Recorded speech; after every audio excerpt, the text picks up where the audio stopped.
Okay, Assalamualaikum semua. Hari ni cikgu nak ajar cara untuk solvekan Rubik Cube. Okay, cikgu ambil masa 3 hari tau untuk belajar nak solvekan Rubik Cube ni.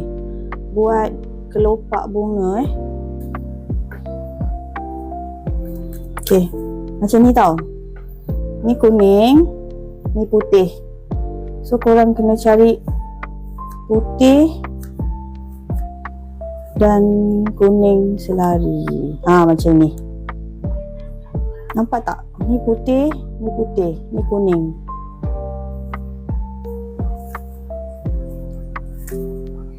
Okey, nampak ni? Okey, dah 3 dah putih.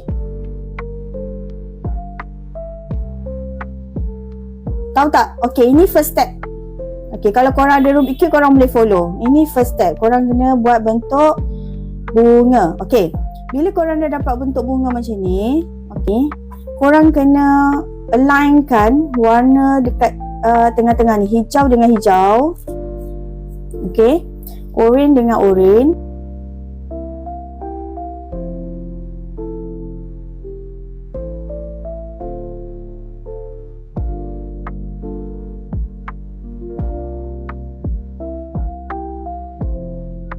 Okay, dah dapat macam ni. So kita dapat tanda putih macam ni Okay, ini step yang kedua. Tadi step yang pertama kita buat bentuk daisy. Ini step yang kedua. Kita dah dapat tanda pangkah ni yang align dengan warna dia.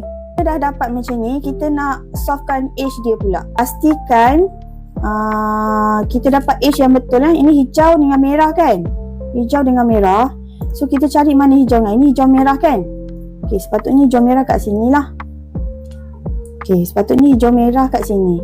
Okay, so cara dia kita tolak ke atas, tolak ke kanan, tolak ke bawah, pusing atas.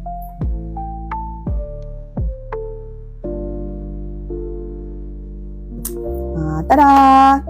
Kan betul? Nampak tak? Nampak tak? Edge ni dah betul. Sekarang ni kita nak solvekan ni pula. Biru dengan merah.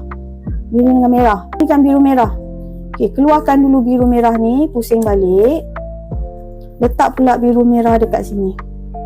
Nampak tak? Ni biru merah. Hai ni. Hai Wupin. Okay, ni merah, ni biru. Kan? So kita nak turunkan dia dekat edge bawah ni. Biru, oren. Kita kena cari biru oren.